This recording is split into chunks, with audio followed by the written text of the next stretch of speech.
Welcome to the Grove Street Podcast. Thanks for tuning in. Hope you enjoyed today's episode. Good morning, good afternoon, and good evening to everyone coming back for episode 8 of the Grove Street Podcast. I could not be more excited to be sitting across from an old friend who we haven't talked to in a long time, but now he's a CEO and a co-founder of his own company called Showtime. He went to Monmouth University, transferred to Rowan, worked in a lot of sneaker environments, and now he has 3 stores in New Jersey, in Philadelphia, and Miami. And he's the king of sneakers. What's going on, Christian? How are you doing? What's up, Darsh? How are you doing today? I'm happy to be here. It's definitely has been a while. We grew up together on the same street, going outside, playing basketball, football, just having fun. And, I obviously seen that you've got to this point, and you invited me on the podcast, and I said, why not? This is the first time I've ever done something like this. So I'm really excited to kind of share my story, how I got to where I am, and any other questions you have, I'm happy to answer. Dude, I've been so curious myself about everything you've been doing. We used to be on my front yard, Danny's front yard, playing football, playing basketball, getting into fights. We used to have the crazy, crazy times. And to think we were, 12, 13, 14, to now you have your own company. I'm starting my own company. It's like, wow, you don't even realize how far things have come. So the fact that we're doing this now, I just laugh about it because it's crazy. Yeah, it's honestly crazy. I knew myself, I've always wanted to kind of do my own thing. I still ended up going to school, getting my business degree, but I knew since I was a young kid, I always wanted to do something I loved, and I wanted to do it for myself. Obviously, you can't do that right from the get. You have to get experience, you have to grow, make money in order to fund your dream. But I happen to be fortunate enough that I do something that I love. It comes very easy to me, and dude, you've been doing it for so long, though. I just keep remembering, again, you used to always tell us, I have to go out midnight to wait in this line for this new sneaker. You used to go to all these, sneaker con, all these events. You used to bring all your shoes. And now I just see you with all these rappers, all these football players, all these clients in this massive store at all these malls. And it's like, oh, my God, bro. Christian really went from, going, with your dad, selling, buying and selling sneakers to now owning thousands of sneakers all over the U.S. That's crazy. Hey, guys. It's Durant from the Grove Street Podcast. I want to stop you guys for a quick second just to say thank you. Thank you for your support. And to further grow our channel and give you guys better experiences, if you guys could please like, follow, subscribe, and even leave a review, maybe even a comment. That'd be much appreciated. Share the podcast with anyone that you think could be interested in the video. And yeah, I'll let you guys get back to the video. Hope you enjoy. See ya. Yeah, it started with a passion. Obviously, I was an athlete growing up in many different sports. So, obviously, sneakers kind of tie along to that. So, there was obviously so many different types of shoes coming out at all different periods. And the only way to kind of get them back in the day was literally wait overnight at the mall, and you get the sneaker that way. You would hope that they had enough pairs for as whatever position in line you were. And I would beg my dad to take me. We'd wait overnight. And usually, I was young. I didn't even have a job at that point. I started when I was 11 years old. I was waiting outside of malls. That's insane. So in the beginning, obviously, my parents would buy a shoe for me here and there. And then as I was waiting in line, I would realize that, people are buying spots in line. Coming early in the morning, right before the shoe's about to drop, I'll buy your spot in line. And that was just curious to me because I was always there with me and my dad. Yeah. So eventually, I ended up always just selling his spot in line until I realized the true value of the sneakers. Then I would have us both buy a pair. And by this point, I had a little bit of money to be able to buy my own pair. Yeah. And then my parents would spot me on the second pair. And every time I would take their pair and sell it, and then I'd give them their money back or a few dollars on top. Yeah. And they were just so confused. What is how is this possible? Thought we were just buying these shoes for him because he liked them, he enjoyed them. Yeah. And then they kind of saw it, and they saw it was kind of teaching me about money a little bit. So they didn't mind doing it for me. Obviously, sometimes it was hard when I'm trying to get my dad to go. The longest we've done was almost 48 hours outside. 48 hours in outside. New York City. For what? What was it for? So that was a Dornbecker release. That's a children's hospital that does collaborations with Nike. Yep. And they have a drop every single year. And they're a super exclusive shoe. And we camped outside Nike Town, New York City. And about 5 to 10 different shoes drop. Yeah. So I literally just begged my dad for weeks straight, knowing what was coming. And we ended up getting there during the daytime, a day before the release even happened. We waited. We were pretty far in line, and we were just hoping that we were able to get a shoe, because there's been points in time where we waited and didn't get anything as well. So you're not always guaranteed if you just wait, you'll get it.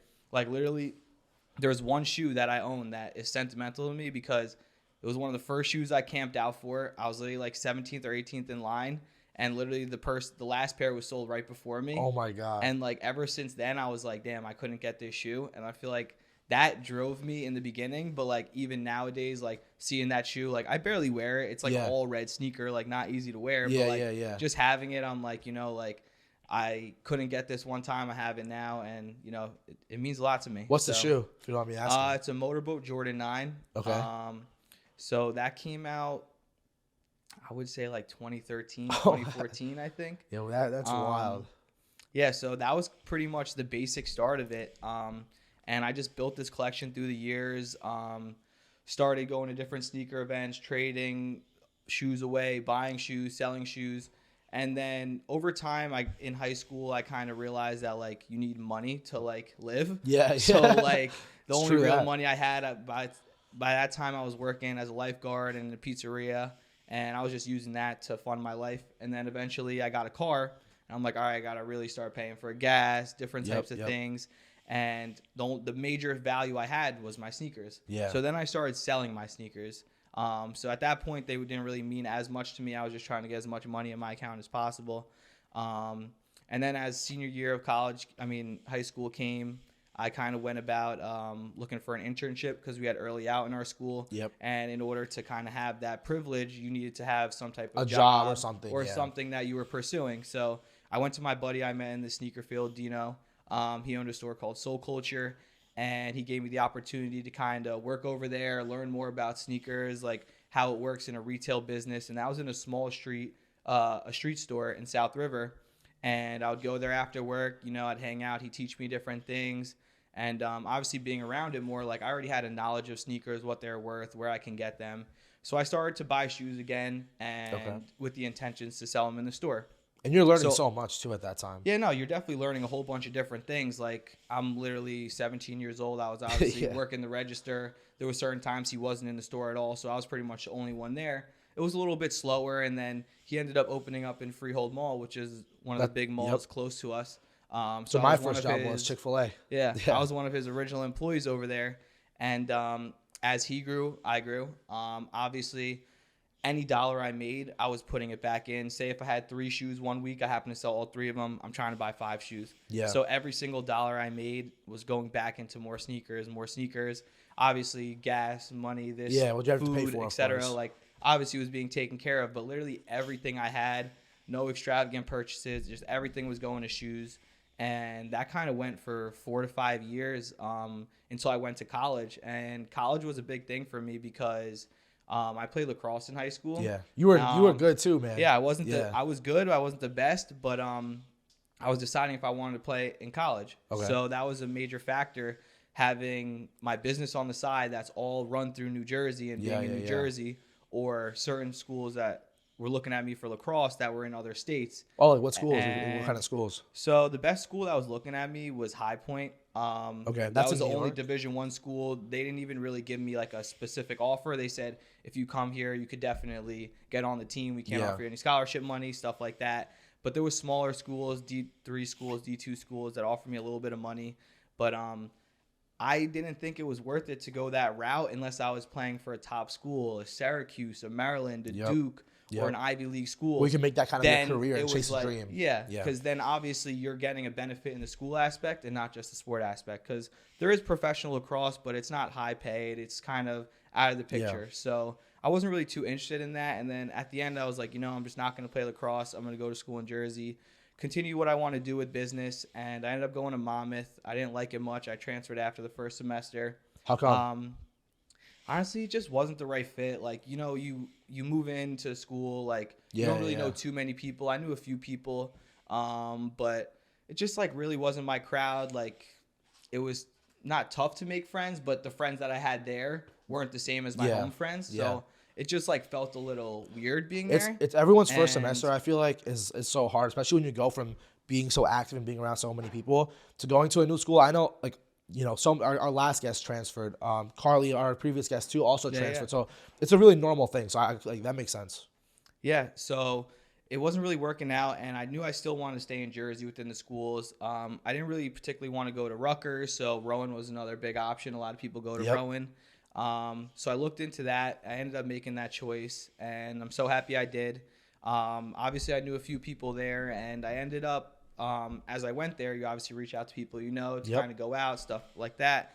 And I had a friend, Arjun, who's now my current business partner. The dynamic duo, Shaq and Kobe. Yeah, for real.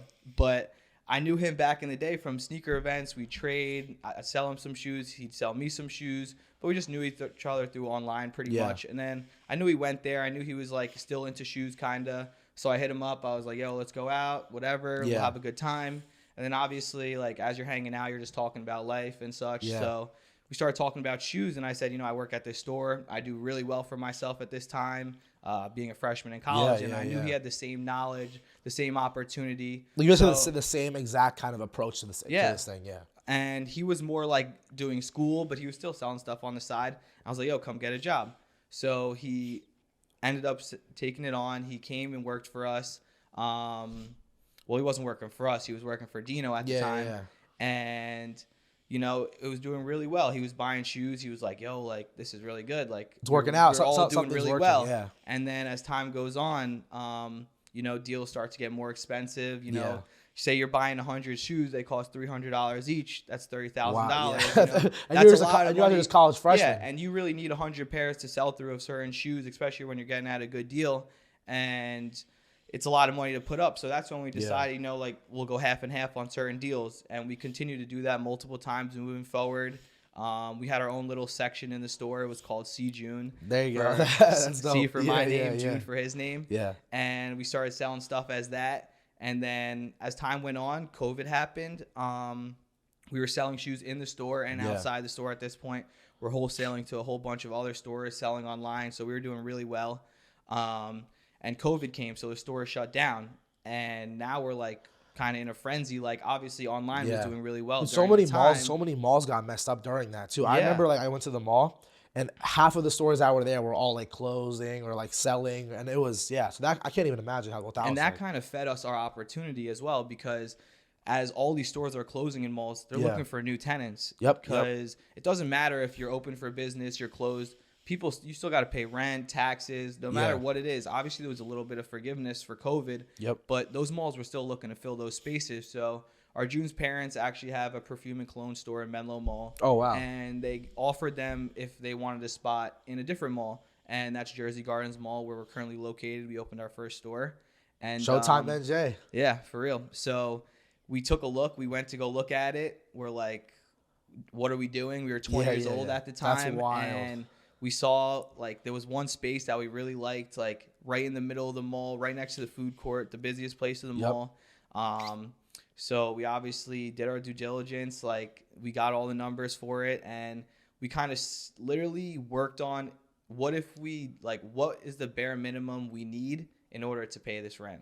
So after like crunching numbers, like, we could have paid the rent if we didn't sell any shoes in the store, pretty much. From the business we were already running. But we couldn't, like, we would have to stop that pretty much to do the in-store stuff. But we're like, God forbid we didn't sell anything. Like, we would still be able to continue our online through the store.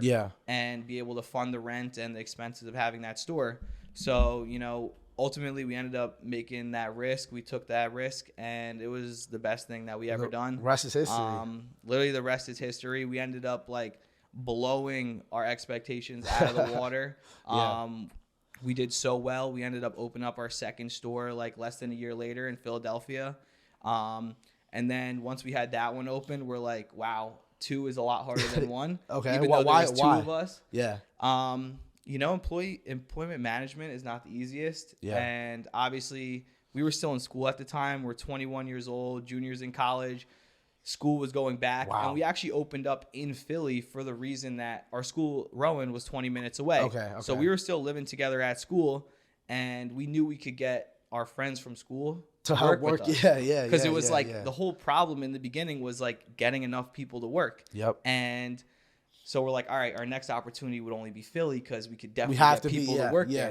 And we ended up having all of our friends come and work, like literally trying them one by one. and we got a team together and we were running the stores. But I'm telling you, when you have 2 stores compared to 1, it was definitely a big difference. So we kind of on top of school. Of course. Which is I mean, wild. school was online. I thank my mom so much. She kind of definitely helped me get through that. Nice. My mom's a college teacher. So obviously, shout out Diane. She's the best. For real, shout out Diane. When I opened the store, I was like, I'm dropping out. Like, there's no way I'm going back to school. The money I'm making, like, it's out of this world. Like, I'm not going back to school. And my mom's like, you're going back to school. Like, you have a year and a half left. Like, we didn't pay all this money for you not to go, you know? And she's a college teacher. So, you know, she wants me to have that education. Yeah. And she's seen where I came from when I started to where I am now. So she trusts me, but she was just like, you're almost wants the there, best you know, for you you, want to do it. Yeah. So I ended up like kind of like it's going to school, and it was so when you went to school.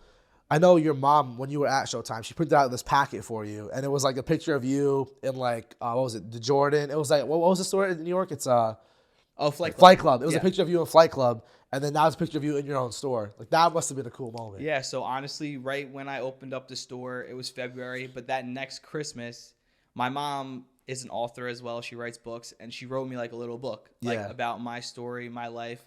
And what was that like? The cover was a picture of me 10 years. Well, at the time, it was probably 8 years before, shopping in a sneaker store like myself, and then a picture of me in my own store. Yeah. And honestly, like, I look back at it at least like once, twice a year. Like, You I have have it. to. No one, like, other people could read it, but like, if anyone ever spills anything on it, like, I could just print another copy, but I can't. But that's like yours. I need that exact one, and it means a lot to me. You know, like, me and my mom have a special bond. So that was really cool. I go back, I read that, and it's just like, it brings back all the memories of how I got to where I am today. And it's really, it's just something cool that she gave me. Yeah. What's like, again, I think about that. Like, how do you feel when you first read that? Because I feel like most people, especially someone like yourself who's doing so many things, it's almost hard to sit back and think for a second about everything you're doing, because you're just always on go, especially when you're as busy as you are.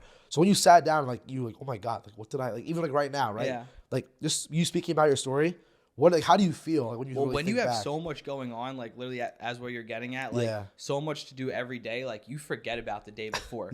So it was like, I was just going, what's tomorrow, what's tomorrow, what's tomorrow, what's tomorrow. Obviously planning slightly ahead, but there was so much going on. You just had to be focused on that current time, that current date.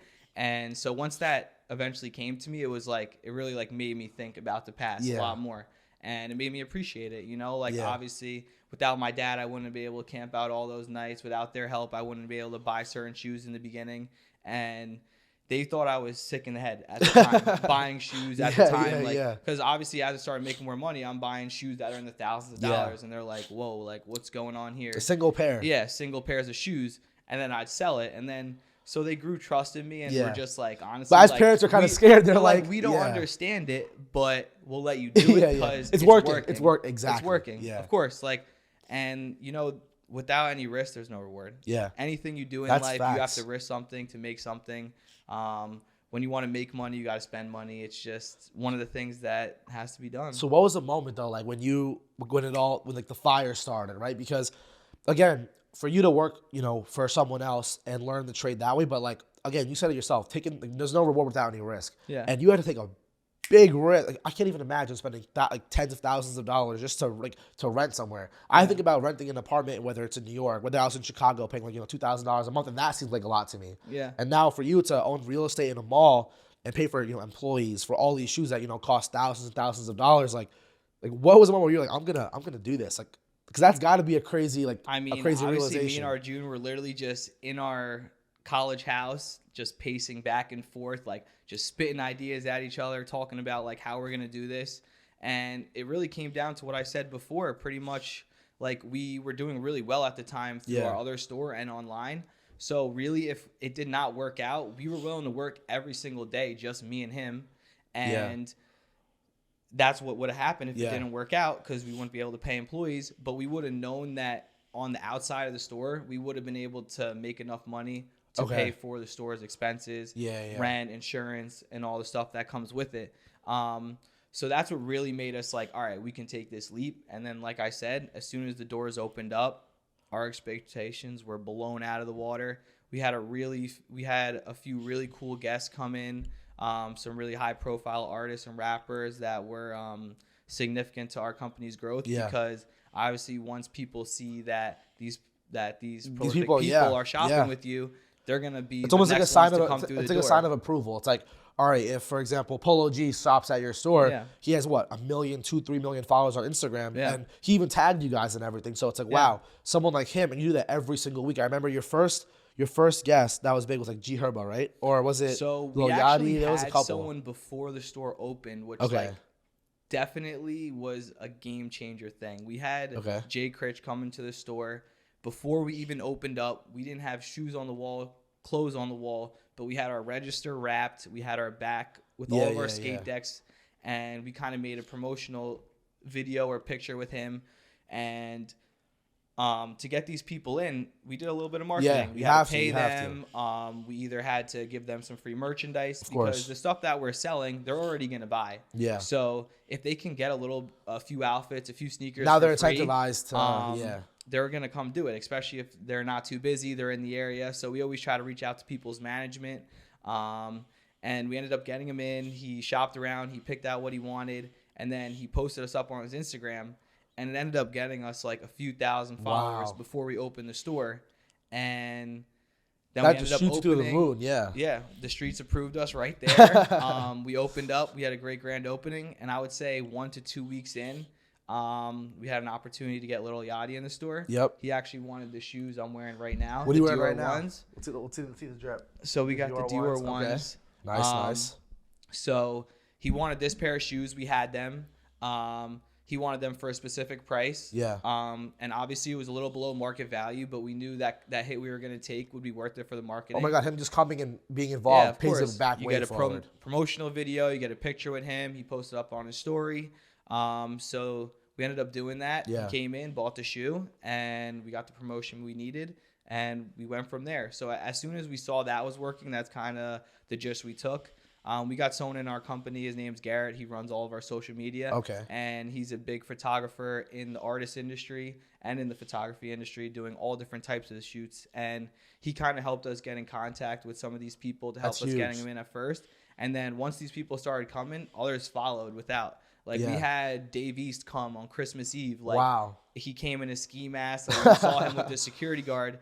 And I didn't even recognize him. He was like shopping super low key. But it's a really busy the whole day. store was still full of people. The store is full of people. And one of my employees goes, I think that's Dave East. I was like, all right. Like I take an iPad, I go up to him, I start talking to him. And I'm like, hey, what's up? Like he looked at me. I knew it was him immediately. And I was like, hey, like I know who you are. Like I know you're trying to Christmas shop. Like if you need anything, let me know. Like we'll keep it low key. And then we've had Fetty Wap come in randomly. We've had a lot of athletes come in. So who are your favorite guests? Because I know growing up, we used to listen to all hip hop music. We used to watch the NFL like every single weekend. I remember we had all these jerseys you had in your closet. You had every single team you had. So I saw you post with Lamar Jackson in Florida. So what have been like your favorite guests? Because I can't imagine being like a high schooler, being in college, and then now you're doing business with with people you like. Almost like looked up to growing up. So I would say for the music industry, my favorite person that came was Lil Baby. He's my favorite artist. I love all his music. I just like that's like just like my guy. And we had the opportunity to get him in, he came.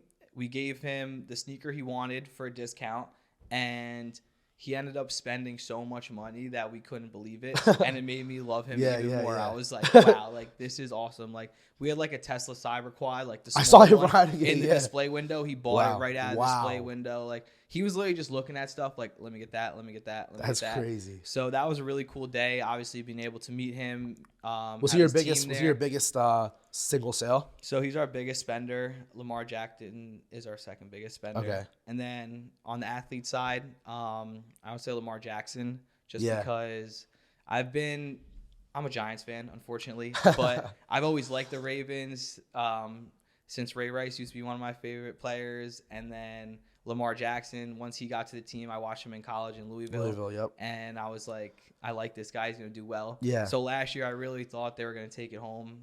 Unfortunate they didn't. I'm sorry. I wanted the Chiefs to win. I got a Mahomes jersey over there. That's the it's only. All good. That's Honestly, the only, I didn't really care who won, but if it had to pick someone that was going to yeah. be my team. But to get a call Easter Sunday, like I'm not at the store, I'm with my family. I get a call. They're like, "Yeah, Lamar Jackson's in the store. He's spending this much money. Should we give him a discount?"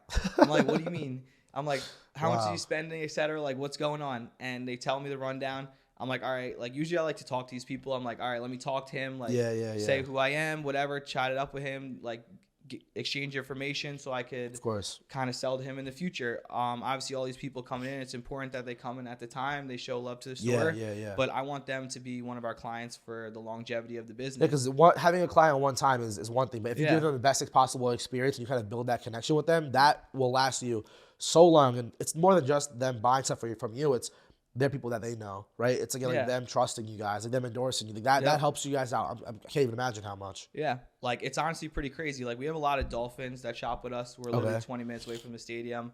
We had Tyreek Hill come in before. Wow, there you go. And we didn't know who it was. Like No. I wasn't there, but my employee didn't know who it was. Yeah. And all I see is in the Shopify it rings and it says who places the order. It says Tyreek has placed the order. I call immediately. I'm like, "Yo, do you get a picture? Like he's a beast, whatever." They're like, "Who?" I'm like, "No way." And then a few weeks later, Jalen Waddle came in, and he shops with us regularly. But you never knew who's gonna walk in. Yeah. And our job is just to kind of have what they want, provide a good service, and hope they shop with us in the future. How does that make you feel? Like, dude, I just think about you, like, dude, you were the kid that had all these football. We would watch football together all the time, and now you're selling to the best athletes in the entire world. Tyreek Hill is, like, in my opinion, the best wide receiver in the NFL. Yeah, he's cheetah. And he is going to come to your store, and it's the most that has to be an incredible feeling. Yeah, it honestly feels incredible just to have them know that, like, oh, this brand is in this area. Yeah. Showtime or its Premier. My store in Florida is called Premier by Showtime. It's a little different than Showtime Sneaker Boutique. We have more of like a clothing, streetwear vibe there, where we sell more clothing than sneakers. We obviously still do offer sneakers, but we ended up doing a different name for that company. But it's honestly just super, like, you can't even put it into words almost, And it's crazy because it happens like so frequently and so regularly now, like, that it doesn't like feel crazy anymore. Yeah. You know what I'm saying? Like these people come in. It's your new normal. And dude. I'm not like, yo, like get his autograph or do this or do that. Yeah. I'm just like, make sure he gets taken care of, exchange information, make sure he gets the best service possible. Yeah. Don't forget about the other customers either, because everyone's there to spend money. Yep. But we just want to make sure we give these guys a good service and let them know anything they need within the sneaker or streetwear industry, we're able to get for them. So some of these guys will text us a picture of something. Yo, I need this tomorrow in this date. And we just do the best we can in order to get those items to them. Yeah, and again, it's like you think back 5 years or 10 years from now, it's like, again, going from where you are to where it is now, just the mindset shift. Before it was I need an autograph, I need a picture, I need a video. Yeah. And now it's, oh, what's up, man? Like, I'm here to help you out. Let's become, let's build a relationship. Yeah. And I think about like those those sentimental feelings and the way that can be. And I know you brought some shoes with you here today, so I'm excited to see. I think the audience is curious. I did bring a few cool shoes here today. Yeah. The first pair I'll bring out is this is a Nike KD4. Signed by Kevin Durant and game used by Kevin Durant. Wait, they're game worn? Yeah, they're game worn in the 2014 AllStar game, which he won MVP. So this shoe I just recently got, you can see it's a size 18. So let me show you this compared to my head. It's huge. But this was just a super cool shoe. I saw it at auction, and I actually camped out for this shoe when I was younger. So it's always had like a special place in my heart. And I seen it signed. I remember you having those shoes. I thought it was a little bit undervalued, and I just happened to have the opportunity to buy it. And I was like, yeah, this is something I want in my collection. Dude, Kevin Durant also is my favorite NBA player of all time. So I'm a Nets fan. I remember like yesterday when he joined the Nets, that was one of my best feelings ever. And it's crazy too because I remember you owning these shoes way back when we were younger. Yeah. You had these, the KD5s. I remember the pink ones you loved a lot too. So literally, this is a shoe that I loved back in the day when I was first starting. So that was one of the reasons that made me purchase it. But also, this is part of like a Galaxy collection, which was the All-Star shoe for that All-Star game. Every All-Star weekend, they have a collaboration of shoes for all the star players, Kevin Durant, LeBron, Kyrie.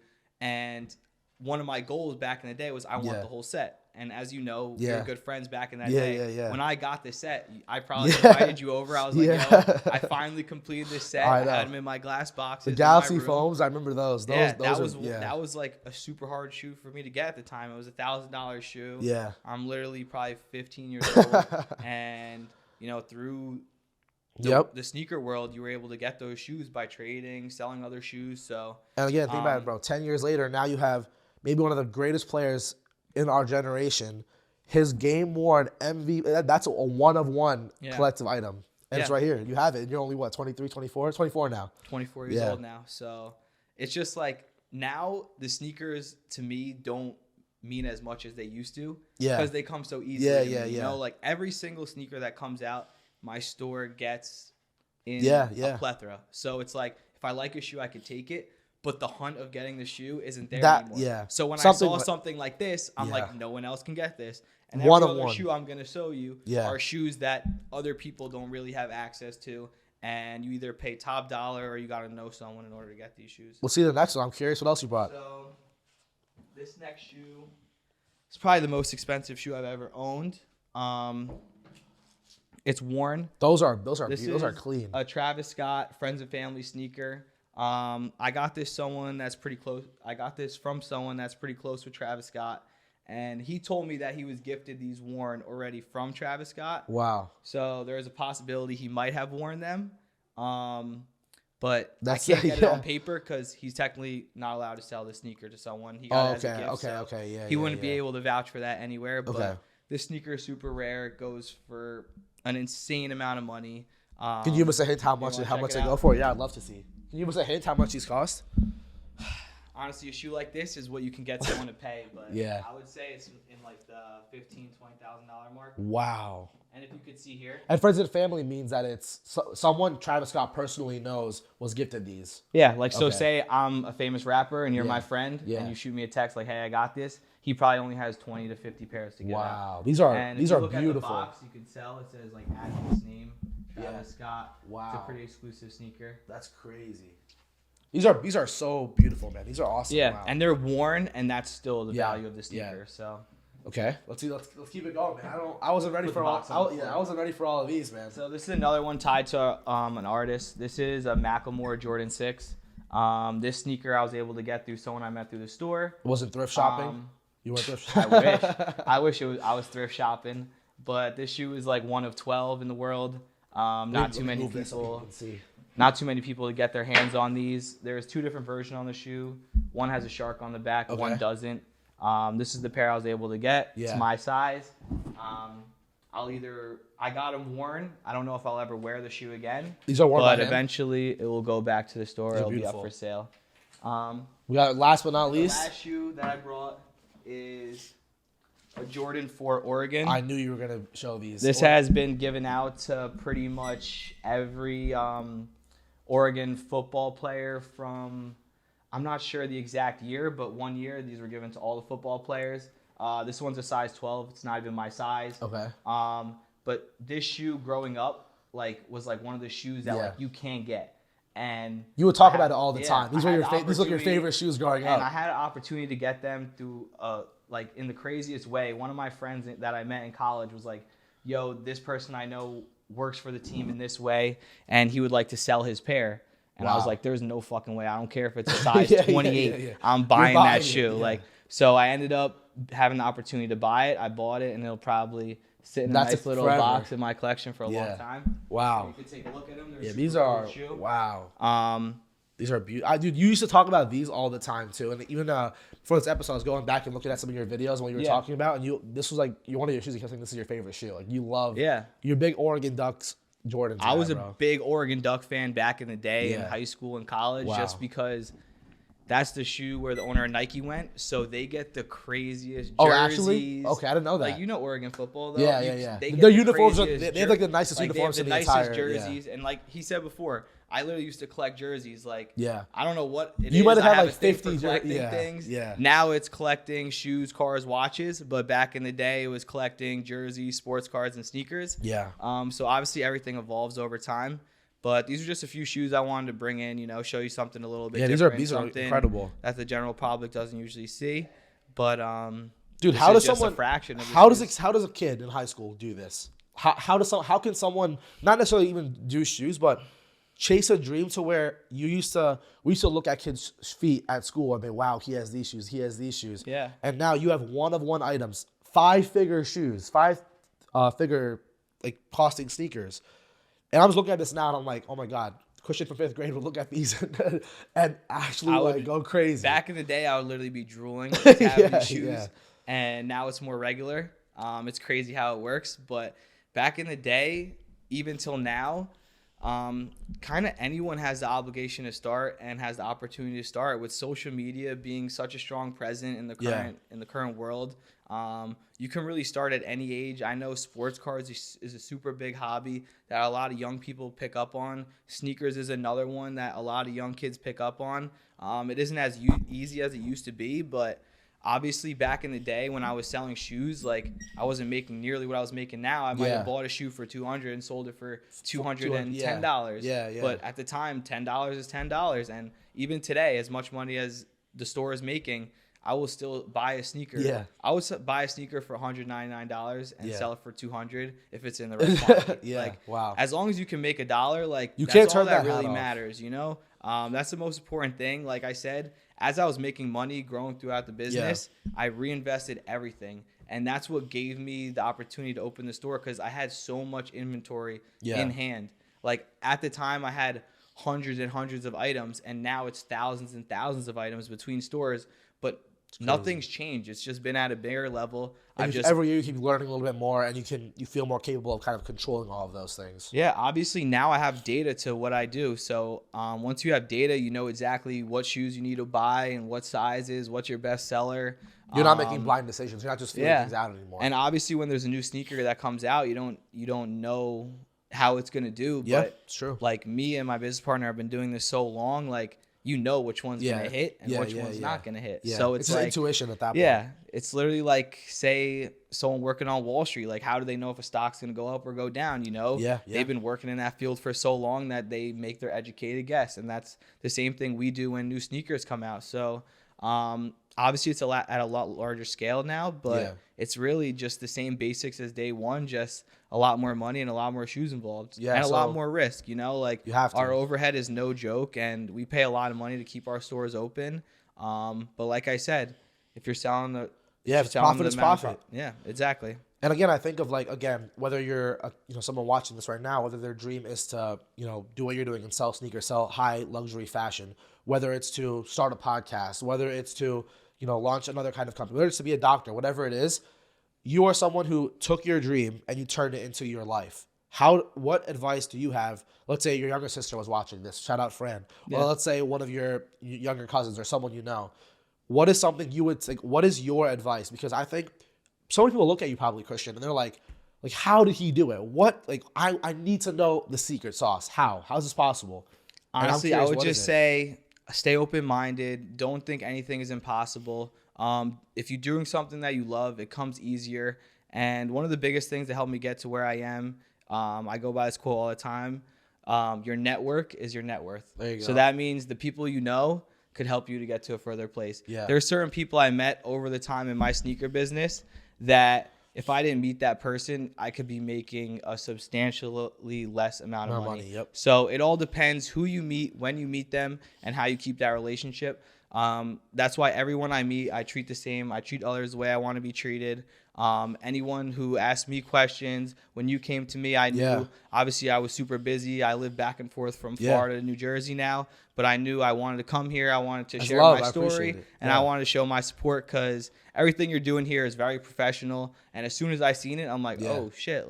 Usually when people start something, you could tell when they're starting. You jumped right into it and have a very professional service, a very professional setup. So I just definitely wanted to be able to do whatever I could to help out and kind of share my story, to give you the content and share the experience to hopefully you can use something that I'm saying to further yourself. Yeah, no, I appreciate it, man. And again, for one, thank you for being here. No problem. But two, I just think again of, what you're saying, your network is your net worth. That's so true. And there's sometimes some bad stigmas, right? People think, oh, I know them through family. I should, that's, nepotism or whatever. Oh, I know them through another friend. Maybe I shouldn't ask. But people like that is, you know them for a reason, right? And it's Yeah. not to be transactional per se, but people who know you and you, again, as you say, treat people how you want to be treated, they're gonna like in general treat you with that same level of respect too, right? And they're gonna care for you, what you're doing, because think about it, right? I haven't spoken to you before, like, you know, I met you in real life, and I don't know how long, because we've both been so busy. I was in Yeah. Maryland, I was in Chicago, you were in Florida, you were in Philly, you were in school chasing your dream. So, but the fact that, again, we had such a good history and we know how we are, it allows you to kind of come back together and do things like this, right? So again, I think of kids at home, and my biggest advice is just go out there and like connect with people, because that's what's going to help you in whatever you're doing. Whether you're a freshman in college who wants to get your first internship, knowing someone at that company or knowing someone in that role or knowing someone in that industry, like how you knew Dino and he helped you out, that can take you from where you are one step closer to where your dream is, right? And people, you know, are afraid to ask for help and things like that. But I think about, again, like yourself, people like you, it's people want to give help. When you give people the chance who already know things and have all this wisdom, have all this advice, have this experience, they don't want to keep it to themselves, because people help them get to where they are, like you yourself. So of course you want to help people back in return, and that's kind of the way human nature kind of plays a role in this whole network kind of thing. Yeah, and even where I am, I'm not perfect, and I still have so much more to learn. Literally every year, and every day, I'm learning new things. Yeah. Literally every day I wake up, if I'm learning something new that day, I'm learning like a different thing is happening in the store that didn't happen before, that I now know how I need to go about it to figure it out. So you never know what's gonna pop up. And no, it's true though. Like, again, expecting the unexpected, and the more you take a risk, that's the chance where those good unexpected moments can happen, right? So one thing I'm excited to do with you now is we're doing this new segment called the Growth Street Minute, where I'm just going to ask you a question. Now I just want your quick response. Okay, so the first thing I'm curious about is, what is your favorite shoe of all time? My favorite shoe of all time is this Travis Scott 4 right here. Why? Just because it was a shoe when it came out, I thought I'd never be able to have it. Yeah. And I don't know, I just like the color purple. I just thought I'd never be able to have it. Yeah. And I had an opportunity to get it. And even if I didn't get this shoe, I think it would still be my favorite, because it was like one of those shoes you're working yourself up to get. Okay, next question. I know you're involved with so many brands. You can't say Showtime for this question, but what's your favorite brand? Whether it's a car brand, I know you drove here in a nice car today. My favorite brand. Favorite brand of all time, could be anything. I would say not even a brand, but more of like the bigger picture is LVMH. Okay. They own a ton of brands, and I honestly What is LVMH? What is LVMH? LVMH is Louis Vuitton, Moet, Hennessy. Okay. So they own Louis Vuitton, they own Hennessy, Moet, and they own hundreds and thousands of other companies. Yeah. And all those companies are kind of retail, luxury settings. So that's the business I'm in. And I kind of just like look up to them as a bigger company. Like, you know, like it would be so cool to own so many brands like that one day, you know, like. Dude, you're on a great path, man. Every year you've been adding a new store, bro. It's only been 3 years. Imagine 10 years from now where you're going to be. Yeah, you never know. Yeah. Okay, next question I have for you is, who is someone that you have not had buy from you yet? Whether it's an athlete, whether it's a rapper, whether it's a politician, whoever it could be. Who is someone that you want, like your dream client? Who's your dream client? I would probably say Kanye West. Kanye West? Might be a controversial answer, but he honestly started... he has a big role in the sneaker world, and he helped me make a ton of money along the way. And I just know he has he's just got a very strong like mind towards this streetwear and sneaker industry. Yeah, he probably is one of the people that cares the most, and so like it's like an art to him. It's not just a business. Yeah, so he actually cares. And so I would love to see what he thinks about my store. Yeah, that's awesome. That's an awesome answer. It's funny because again, I love hearing that, because I would never have thought of Kanye West for you, but then I think about Yeezys, that you've been involved with that. He has high-end fashion. Remember when the Red Octobers first came out, those were your favorites too at the time. Yeah. So yeah, it's a good one. All right, another question. Who is your idol in life? Do you have someone where you look up, like this is someone you really look up to, someone you want to follow, someone that deeply impacts like your brain and the way you approach things? So as a specific idol, I don't think I have one specific person, but I would say I just look up to all the different businessmen and all the business owners out there. Obviously with social media, you see so many different things on TikTok and Instagram. Yeah. And there's just a few certain people that I follow that, you know, I really just like listen to what they say. Like who? See if I can add it to like my emulate business. exactly what they're doing. Yeah. Let me see. Who's one that I really like? What's the first name that comes to your mind? The first name. I'm drawing a blank. No, I'm that's honestly fair. drawing That's a fair. blank. I mean, if you take advice from so many people, that makes sense. So yeah, it's interesting because I think for me, it's like me putting myself on the spot. I don't really know who I would say either. Like for me, maybe it's my dad because he's a businessman. He kind of he gave me the opportunity to do this whole thing. But yeah, okay, that's a good answer. And then favorite moments in your entire journey so far. So my favorite moments in my journey, I would say one of the top moments was our first Black Friday when we opened the store. So that was in November of 2021. It's just, Black Friday is the busiest shopping day in retail. Yeah. So I would always call out sick from Chick-fil-A. we had a lot of sales set up. We were expecting to sell a lot of items, and we went there as early as possible. We opened up the store, and we literally just like the whole entire day, there wasn't one time that someone wasn't being rung up for something. Yeah, wow. And just like literally like that's a 16 to 18 hour day, the full Black Friday. And we worked the whole day. And literally at the end, like I couldn't have been more excited and happier. Like I could have done it. Yeah. Like I wish that was every day.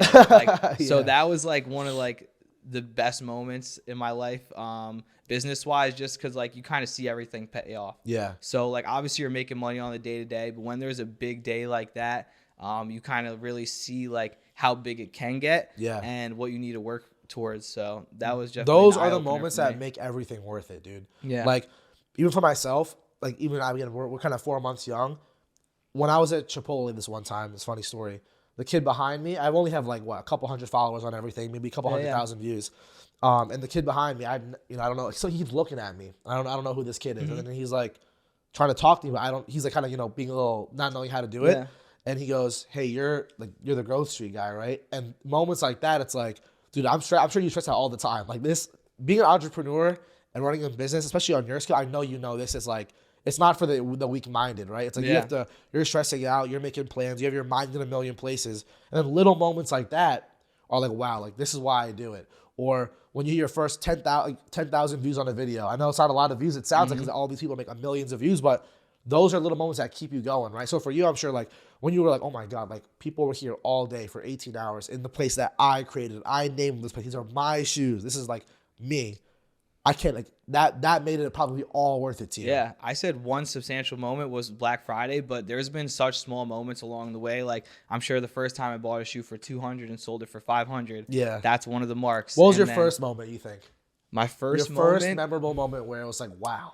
I think my first moment was like that. I knew there was real money in this is when I sold all my shoes, and bought like a $5,000-$6,000 quad, and I was like 15 or 16 years old. Yeah. And then I had that quad and I still was buying shoes. And then eventually when I got my car, I sold the quad and all the shoes. Yeah. And then my parents bought me my first car, but then I had all that money and I was like, holy shit, like, that's a lot of money. Let me see what I could do with this now. And I honestly didn't know what to do. So I literally went right back to sneakers. I was like, let me just buy and sell sneakers again, you know? Yeah. So there's been so many small little moments along the way, and obviously having conversations like this and the small book my mom wrote me brings me back to that, because it's I live a very hectic life, and as time goes on and as you're working so hard, you kind of forget about the things from the past, and you just kind of look forward to the future, because you have so much to plan, so much to prepare for, especially being a business owner, trying to catch all the different trends, trying to obviously still grow into other malls and stuff like that. So I'm just always thinking, like, I saw something online literally just last night. What was it? Like, oh, who do you talk to the most? And it was like, I talk to myself the most. Yeah. And I was like, I can honestly say that. Like, I live with my girlfriend. Like, I love living with her. But literally, if she's at work, I'm literally talking to myself all throughout the day. Like, and it's just like crazy. I was like, yeah, that is the truth. Like, it is. I'm literally always talking to myself, like, just not even talking out loud, but like talking to myself in my head about what I'm going to do next. What do I have to do today? What do I have to do tomorrow? What do I have to do to get ourselves set up for this next thing in 3 months? So there's just so much that comes with it, and I just couldn't be more grateful because Yeah. I do what I love. It makes it really easy, and I think I still have a ton of opportunity for growth. So Yeah. can't be upset. Nah, dude, I'm excited for your growth, first of all, because Thank you. again, man, like, you're around so many people, like, right? We went to the same high school, grew up in the same neighborhood, and all you want is for everyone to succeed, right? And all you want is for everyone you know and you care about, like, to go and do things. And for example, like, that's been something that I've loved about this so much, is that, like, people give you so much support. And it's even funnier because when I get your first hater comment. Have you had a hater comment before? Oh, yeah. Yeah. My first hater comment, I printed it out. It's in my bedroom upstairs. Yeah? Because, like, that was the moment for me. Like, everyone has different moments. But it was like, I got a comment on the TikTok. It was like, bro's a D1 yapper. I was like, kind of funny. I'm not going to lie. But, like, those are moments where it's like, all right, now we're getting enough attention and we're doing enough good things to where, like, people are going out of their way to like, interact with me, right? It's like people I know that are friends, people that are family that want to support this. Like, I've some camp counselors from when I was 9 years old. He's like probably like 40 now. He texted me, and I don't even know I had my phone number, and he's like, "Hey, Durant, I'm so proud of you for what you're doing." Like, moments like that, it's like, wow, like people pay attention. People want their friends, their family, people they know to succeed, because that's just like part of the experience. Yeah, some people do and some people don't. Like you said, you got your first hater comment. Yeah. I'm sure you have more in the future, Yeah, but any publicity is good publicity. publicity. You know, like, I honestly made a video the other day for our 3-year anniversary, and I love that video. it was pretty funny. I was throwing shoes around, giving deals out, and some people were getting very upset because other stores have done it in the past. And I like even my employees, it's that like, you see what they said, this, that, and I'm like, honestly, I really don't care. You know, like, I thought at the I end would of the care. day, I thought I would care more. But it's good that you don't care, because some people really do care. And like, I really, as much as I care about, like, if people think like anything about me, like, I really don't, because at the end of the day, if he says this or she says that, I'm still going to be doing the same thing every day. So what does it matter what these people think? Like, as long as the solid people around me are like here supporting me and like just want to see me do the best, then that's the people I'm going to hang around and continue to do. And think about it. All the negative interactions that you have got have had maybe no impact on you. All the positive support you've got is now a reason for why you're doing what you're doing now, right? Without your support from your parents, without your support from your friends, without your support from your college friends who were going to work at Showtime Philly when you did that, like, that is real support, right? And what, like, someone who leaves a bad comment isn't about, no, but it's almost like motivation. It's almost like, wow, like I'm really doing this. And people are taking notes. And people are actually personally affected by what I'm doing. Yeah, like that's powerful, man. It definitely is powerful. So you let me know what the next one is. The first one was pretty good. Oh, I know. Be a D1. But I've had a lot, man. I've had a lot recently. It's good, but honestly, like, being in the position I'm in today, like, obviously I still have a lot to grow. Like, definitely. I'm still very young, but like, I tell all my friends, like, yo, if you guys ever have an idea, like, please let me know. Like, even if I'm not a part of it at all, like, run it by me, and like, I just wish I could provide some expertise to somebody, because I was doing this at such a young age. There wasn't really too many people to guide us, you know, like obviously with accounting and filing for taxes with such a large business, like, it's not easy, and you have to learn a lot in order to do that. And if I didn't have a good accountant, then it definitely would have been a lot harder. But there's a lot of things within business that people don't realize. You learn by falling. That's literally what you literally learn by it happening, or like someone's like, oh, do you have this? And you're like, what's that? Well, And they're like, oh, you need this in order to do this. And I'm like, oh my God. Like, all right. So there's little things that you pick up on as you go. And I know all those little things now, because now I'm on store 3. So now when I open a store now compared to the first one, it's like, get the keys. Everything's already ordered. That store is going to be open within 30 days as long as I get all my permits done. As for our first store, me and my business partner Arjun would go there every day, and we would just walk in circles. Like, what are we doing? How are we going to get this done by next month? And it took us about a month and a half to build out, and we opened up right when we wanted to open, and the rest is history. That's real though. Like, again, even for myself, I realized about myself that I didn't really have a lot of mentors growing up in general, right? Whereas, like, I'm an older sibling. I don't have too many cousins who are my age that I can kind of, like, look to for advice because they did a different life path or something. And even my dad lived in South Carolina and Florida. I'm sure you remember, like, he would be home for 2 weeks at a time and then be away from 2 months at a time. So a lot of my entire life was like failing and then figuring out from there and just hoping to give that advice to people, right? That's why like, even I told my brother, Yash, I'm always like, dude, like I'm fucking up. Don't do this. But even now, when I look at what I'm building, it's like I'm learning so much just from like these little hurdles, right? It's like, all right, how do I hire someone? How do I figure out how to make money on this? How do I figure out how to get more attention? How do I figure out how to stimulate people? And I always say I wish I had a master, because I think that's a hard thing to find when you're doing something kind of unique and you're not as well connected in those certain things. But it's finding, you kind of like almost accepting that things are going to be hard. And I think that's something that I've dealt with pretty well. But in the beginning, dude, it was so hard. I was like, oh my God, I spent like $10,000, $15,000 getting all this equipment. Holy shit. Like, what do I do now? How am I going to make revenue? How am I going to make money? And like you were doing with Arjun, walking around in circles. I'm just sitting in my chair, spinning in a circle. Yeah. Like, oh my God, what do I have to do next? And, Yeah. But that, again, is how you get to where, like, it's not supposed to be a cakewalk, right? Yeah. Like it's not going to be handed to you at the end of the day. And you're never going to be like, for example, the most notable people of all time, you think of someone like Elon Musk, right? He failed 9 companies before he really got famous with Tesla, right? You look at someone like Tom Brady. He was undrafted. He had to be a backup. He had to struggle. He threw 30 interceptions in a season before he was the greatest of all time. Yeah. Michael Jordan got swept in the playoffs before he became the GOAT. So I think he's the GOAT personally. But all of these things is like failure is part of success. And the last thing that I want to do is people get discouraged by it, because you yourself, let's say you're launching your first store, maybe you get so overwhelmed with stress that you're like, I can't do this, and you just crumble, right? It's possible, but you just got to keep going. Like that's what it's all about. You just have to keep going. Literally, when we were walking around those circles, we already had all the shoes, Yeah. had all the shelves in the back. It was just like, how do we want to set this up so it looks the best? You know, Yeah. we already knew what we had to do, but it was like Every little so detail. surreal. Like you don't want to mess anything up along the way. Yeah. Like this is the first time I was having like, I had my small business, CG Streetwear, which was just an LLC because I needed to file taxes and stuff like that just to do it the correct way.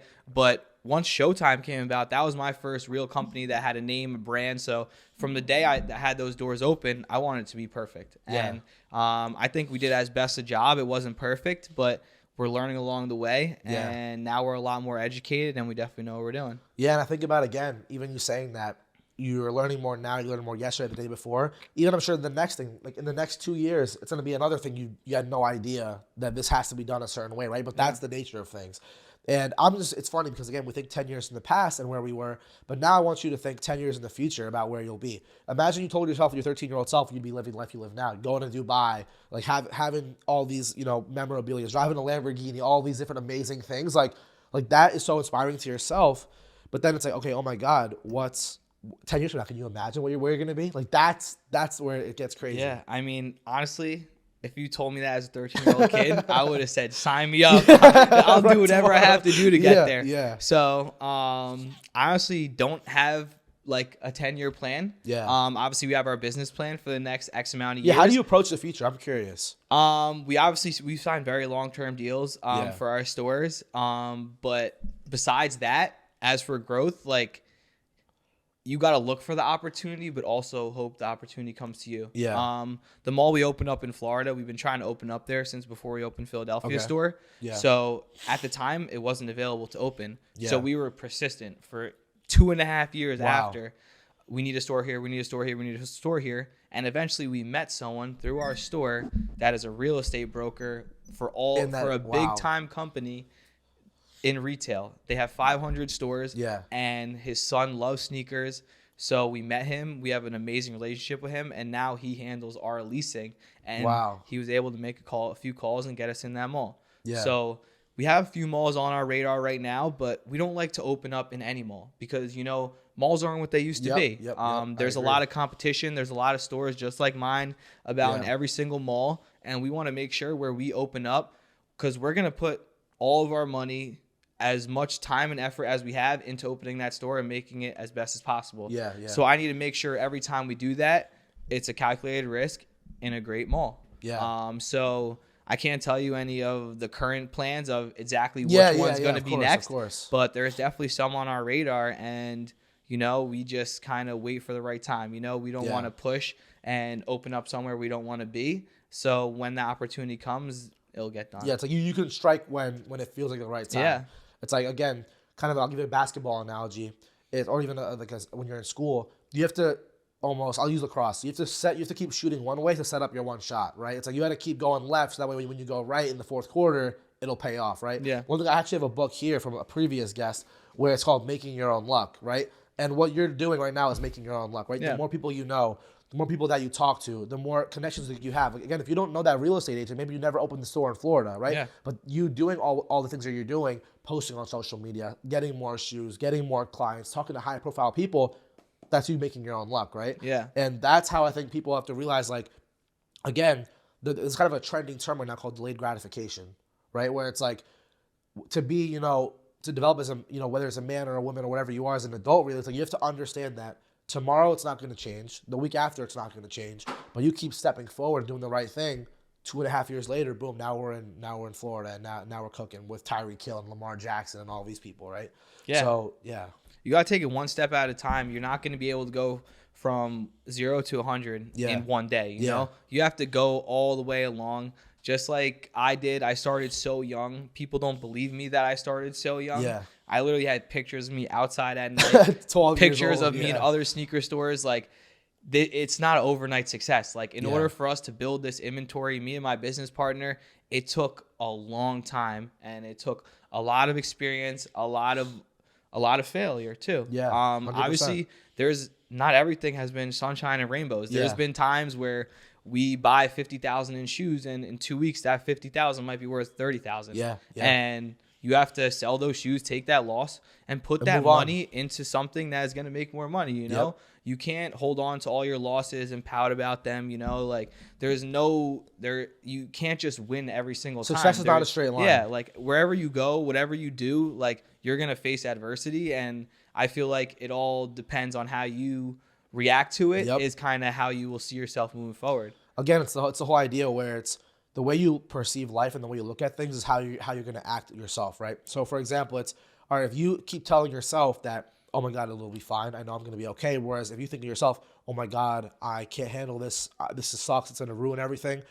Just that perspective you give yourself is going to make a big difference, right? Because you tell yourself you can do it and you believe in yourself. Now you take that $20,000 loss per se, but you feel confident that, I've been doing this for years. I can take care of this. Yeah. But again, everyone's going to have that first moment where they're discouraged. But it's, again, like, you truly have to, like, believe in yourself. And I think that makes a big difference. Even for this right now, man, like, it's been 4 months.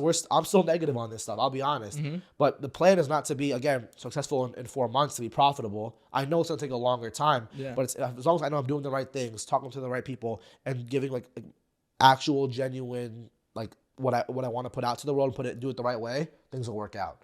And I'm sure things are going to be harder, bro. Like, dude, things have been tough, man. Like, but that's the way things have to go. Like, for example, for me, dude, sometimes even like booking a podcast guest, right? It's like someone could cancel last minute, or last episode the cameras died. We have to redo the whole thing. Yeah. Sometimes you go to, you have a coaching client and someone I'm planning to coach for, then they don't want to get coached. These are little things where they don't, maybe not necessarily objectively the biggest thing ever, but to me it's like, oh my God, it's a hard thing, but I know I believe in myself. We can keep going. Yeah. Right. And that's the approach I think people should have when really following their dreams. Yeah, and when it's a dream, I don't mean to cut you off. No, when it's a dream too, it feels less like a hardship, because you're following you're following this path you have in your head of, I want this. This is part of my story. Yeah, and I feel like at the end of the day, since you're the one in charge, it falls back on you. And as long as you trust yourself, like I trusted myself, I trusted my business partner, and we're able to do it. Like, we were able to perceive through those bad times and know exactly what our next move was. So as long as you said, like, you're putting your best foot forward, you're doing all the content you need to do, you have a very professional setup, and you're just going one step at a time. You can't expect the first thing to just be amazing, Like I said, like, we could have, like, when we start our stores, you start at 0 followers. Like, every store we open, we start at 0 followers. We obviously do a little bit of promotion through Instagram, through their ad service that they have. But other than that, you have to kind of literally create your own luck by people you meet, people you have in the store, content you create, and just provide the best service in the field that you're in. And everything is going to come along with that. Yeah. If you are doing things wrong and not fixing them, then that's where you might see a standstill. Yep. But once you start to fix those things you're doing wrong, and once you find out new ways to give your business or the Market podcast something, a growth, then that's what will really lead you to that next place. Yeah. And again, I think of like some of the best advice that I've ever heard. My favorite advice ever I heard, I know it's kind of common now, but I was told this when I was like 16, was seek discomfort. Like, and in my head, you're as a kid, all you like is comfort. I want to be in my own bed. I hate, I don't want to shower into someone else's shower. All these little things. Like, I want to stay in my school. I never want to move. I don't want to leave home. You're taught that comfort's a good thing.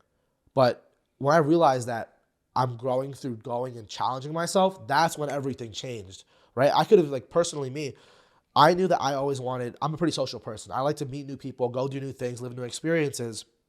For me personally, if I never left home, which I was fortunate enough to be able to do, I don't think this would all be happening. I think, who knows, maybe where I'd be right now. Yeah. But I'm putting myself out in uncomfortable situations to go and give myself my best chance for growth, because I know that's how I'm going to grow, right? Yeah. So I think about yourself. What's the best advice you ever got, or like something that you like true when you heard it once and it just sticks with you, and it's like this truly is like one of the reasons why I am the way I am.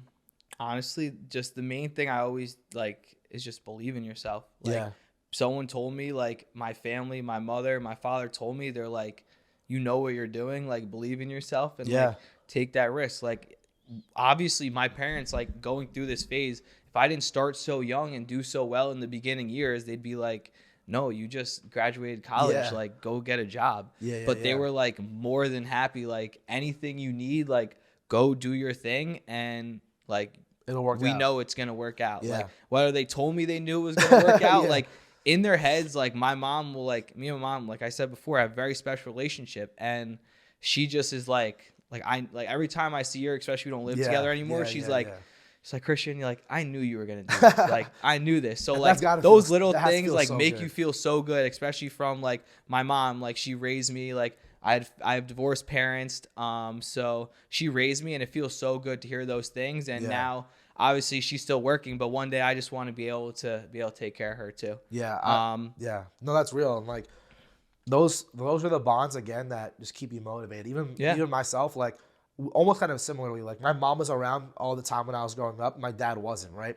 So being able to be around my mom, like, now we kind of argue too all the time because now I'm living at home, so things are a little funny, but you want to give back. So like, that is such a big thing, because again, she's someone who's always had confidence in me. And like, again, people, let's say in high school, people in college, people are all going to have their opinion on you, right? And I heard something where it's like, people want you to exceed until you succeed further than they are, right? And then now people are kind of envious, they're jealous, they're kind of they're preying on your downfall. There's very few people in your life who will genuinely want 100% best for you. Mom's one of them, bro. And like, that's something where, again, you want to give back. You want to really like help out, push, give them what they deserve, because without them, where are you? Yeah, exactly. And sometimes the truth hurts. I tell people all the time, like, I'm the type of person, I'm the type of boss, and I'm the type of friend that is going to tell you what you don't want to hear. Like, all the people around me, my business partner, like, we'll tell each other stuff that we don't want to hear. Like, yo, you've been slacking off all week. Like, go do this, this, and this. And if he tells me that, or I tell him that, we're already on the same page that we're like, all right, like, that's I should probably done that. You know? Like, all my people under me, if they're doing something wrong, like, I'm not telling you to yell at you. I'm telling you so you fix it. You know what I'm saying? So it's like, all your true friends and the true people around you, they're going to tell you when something is wrong. And like, the people that are going to, like, that are hating on you, they're just going to be blabbering about whatever. But it only should really matter about that core few people that you have that know you, that are going to truly tell you. That truly care, care about you. Exactly. So that's just one thing that's always stuck with me. And I try to do it the same and provide that same energy throughout my business too. And what's it like managing people, right? Because for me, I'm kind of starting to learn that myself now.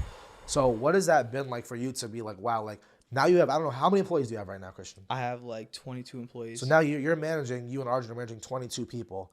What's that been like? 'Cause I'm sure like most people, again, it's honestly, it's got to be hard. The hardest part of the job. I think if someone could give me like, oh, here's 500 perfect employees, Like Yeah. I could literally be open in every single mall in the United States. Yeah. The problem isn't getting the shoes. The problem isn't building out a store. The problem is finding the correct team behind me. And I Yeah. have a great team. All my managers are amazing. Some of them have been with us since day one.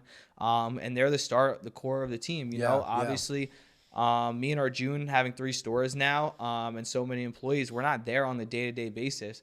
We're jumping back and forth from Florida to New Jersey, and we're really not there. So our managers are the core of our team, and we appreciate them a lot. And obviously, all of our salespeople under them, they're also greatly appreciated. But it's definitely hard to find good people, especially being in retail. You know, you can't pay the most in the world. So you have to still be able to be competitive and keep people around. Like a sales job, we're running through a lot of young individuals who are coming from high school, working while they're in college. So dealing with that is all difficult, especially you have some people who aren't as mature as others, you know? You have some salespeople calling out on a weekly basis, and then you need to rehire.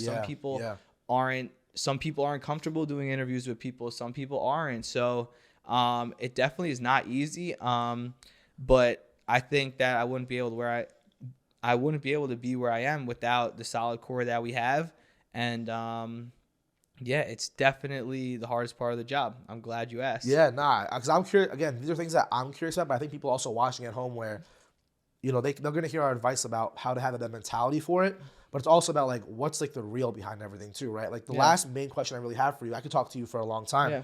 The last main question I have for you is finding a co-founder, like not being alone in something like this, because, dude, so many people, like myself, I'm doing this with a good team, but it's hard to find, you know, your other half, because I think a lot of people can get discouraged by themselves. So what's that experience like, you know, been working? I wish Arjun was here. I wish I could have, you know, 2 chairs and have him here with us. Next time, Arjun, if you're around, I'm gonna get for part 2.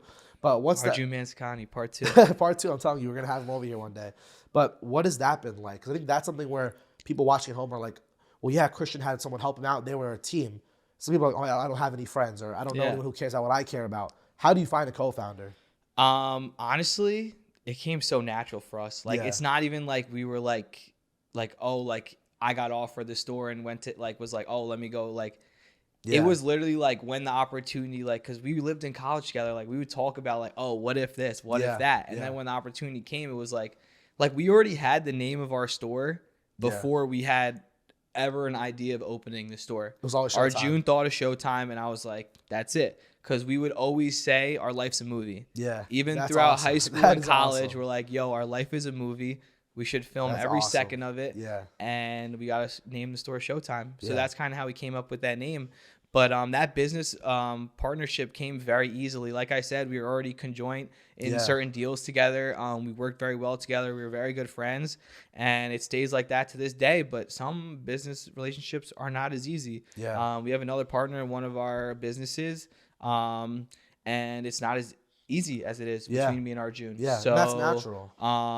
You obviously got to be not careful with who you pick, but you just got to take what you get into and kind of go from there. I think going back to the beginning, right? It's all about learning and figuring out as you go. Everything's a learning curve. Like I literally do not, like, I'm not afraid of failure at all. Like I think anytime I fail, I get stronger and I end up doing something bigger than I would have if I would have just completed that first step without failing.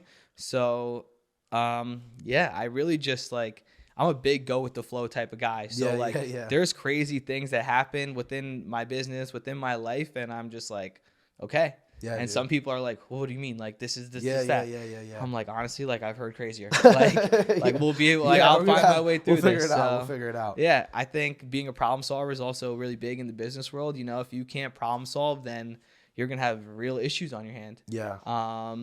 But one more thing that just hit my head.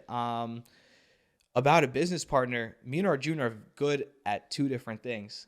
So that is huge. If we were both trying to do the same thing, that's when you step on each other's toes and stuff gets difficult. But I'm good at this and he's good at that. And it's like yin and yang. It works. And there's obviously certain things that we both want to do, certain things we both don't want to do. Yeah. But that's the least of the worries. As long as you're able to work together as one common goal, that's the most important thing. Yeah, man. And I'm looking forward, Arjun, if you're watching, I'm looking forward to meeting you, man. Because I need to hear your perspective on how dealing with him is, bro. Yeah. But seriously, man, like I could talk to you for hours. I'm really enjoying this conversation, and we're gonna have part 2. So don't worry. We're gonna have it. We're gonna have the long couch. We're gonna have both of you on. And it's gonna be awesome. But I really want to kind of give you this chance to kind of shout out people like Arjun, whoever you really care about. And this is your chance to shout out whatever you want to shout out. Plug Showtime. This is your moment to kind of take center stage here. All right, so first thing, follow us on Instagram, showtime.nj, showtime.philly, and premiere.fl. Obviously, shout out my business partner, my family, my girlfriend, all my employees. And then, yeah, that's pretty much it. I mean, that's my core group. But thank you for having me. I really appreciate it. This was really cool. First time I ever did something like this. Yeah. I'm not really the outgoing, loud person. Yeah. But it was definitely cool to do this. Definitely learned a lot about what you're doing. I'm sure you learned about a lot what I'm doing. And I hope that I can provide advice for your future. Dude, I'm telling you, the second I started this, I knew I wanted to have you on. I think people have so much to learn from voices like yourself, someone who's taking a chance on themselves. And guys, seriously, if you guys need shoes, if you want to buy from the best seller in the U.S., in my opinion, someone I personally trust, if I was going to ever do this, this is the person I want you guys to go to. If you live in New Jersey, don't go to anywhere else. I want you guys to go to Showtime. If you're in Philly, go to Showtime. If you're in Florida, go to Premiere, because you're going to get the best class service, high quality items, high quality engagement, and it's a relationship. And again, you being here right now again, man, I have a dream, and I'm really chasing that. And the fact that you get to be a part of it now, means a lot to myself. So, dude, genuinely, bro, appreciate it. It's been too long, but that's life. And I'm happy that you invited me on. I'm happy to be a part of it. I'm telling you, this is just the beginning, bro. This is just the beginning, man. So appreciate you. Everyone at home, again, check out Showtime. Go show them some love. Go get some shoes. If you want to be fresh like Christian. So yeah, guys, really appreciate you guys for watching this episode. Hope you guys have a good day. And yeah, Christian, this is awesome, man. Good job. Yeah, it was awesome being here. Peace out, guys. See you guys.